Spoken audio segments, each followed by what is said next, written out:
Florencia Marcarián, abogada previsional, está en comunicación con nosotros. Varios temas para hablar. Flor, ¿cómo estás? Hola, muy buenas tardes, un placer.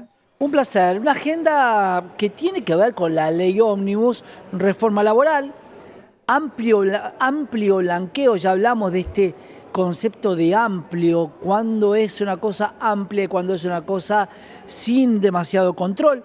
La privatización del Banco Nación y el fin de las moratorias jubilatorias. Que también te quiero preguntar, ¿qué opinión tenés como especialista y una persona que está hace mucho tiempo en esto, junto con tu padre también, respecto a las jubilaciones y a las moratorias?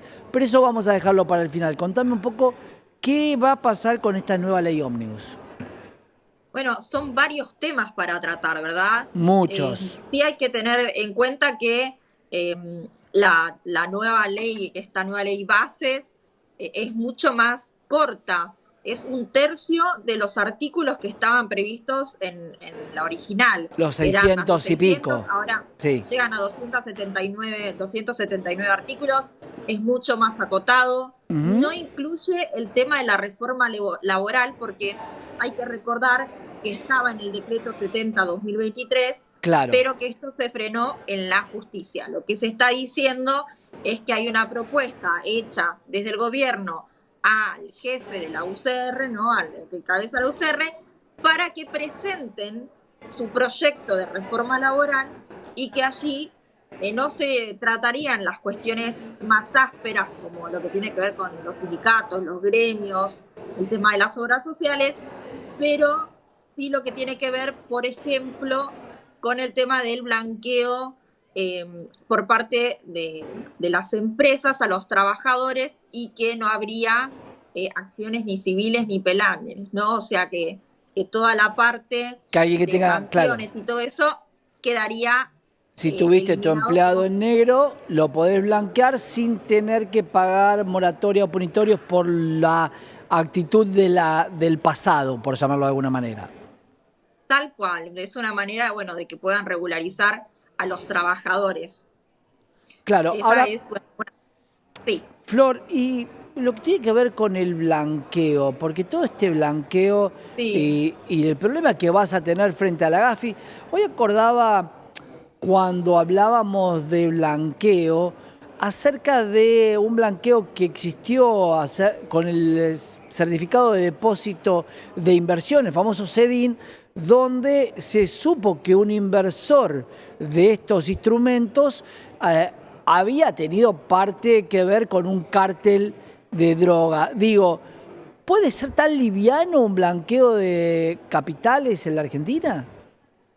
A ver, lo que se busca es un blanqueo de los capitales en Argentina y en el extranjero también, ¿no? El Claro. incentivo está no, en que no se cobraría una alícuota para los blanqueos de hasta $100.000, pero habría alícuotas de 5, 10 y 15% en el caso, va dependiendo en realidad del momento en el que se adhieran a este blanqueo.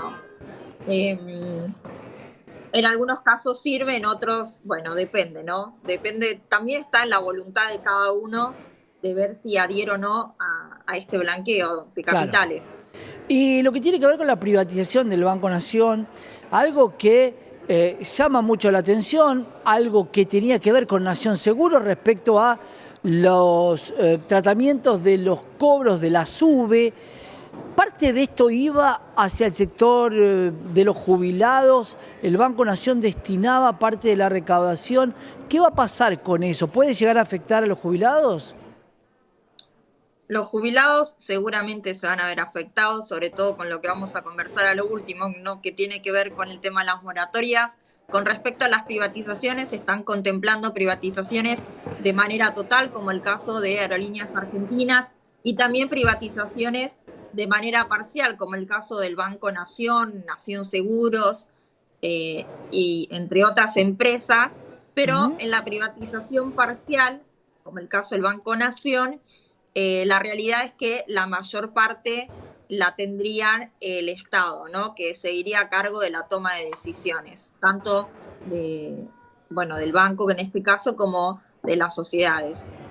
Y Flor, lo último que te preguntaba, que tenía que ver con que yo puedo decir si me parecen bien o mal por muchas razones, pero quien tiene la expertise sos vos. ¿Qué te parece esta idea de cortar estas moratorias de gente que posiblemente no era su culpa porque los empleadores no le habían depositado? Habrás visto millones de casos, pero ¿qué te representa a vos que se corten las moratorias a las jubilaciones? Es una forma muy abrupta de terminar con las moratorias en un país donde son necesarias justamente por esto, ¿no? O sea, me parece perfecto, por ejemplo, el tema de la reforma laboral en lo que refiere a la posibilidad del blanqueo de los trabajadores, que es algo que se necesita para que al momento de llegar a jubilarse puedan tener los aportes necesarios. Claro, Ahora, terminarlo de un día para el otro, eh, a ver, recordemos que a fines del año pasado se había terminado una de las moratorias que daba acceso a muchísima gente a poder jubilarse, ¿no? Y se estuvo claro. esperando hasta febrero, marzo del 2024 que se sancionó la nueva ley de moratoria que hoy sigue vigente.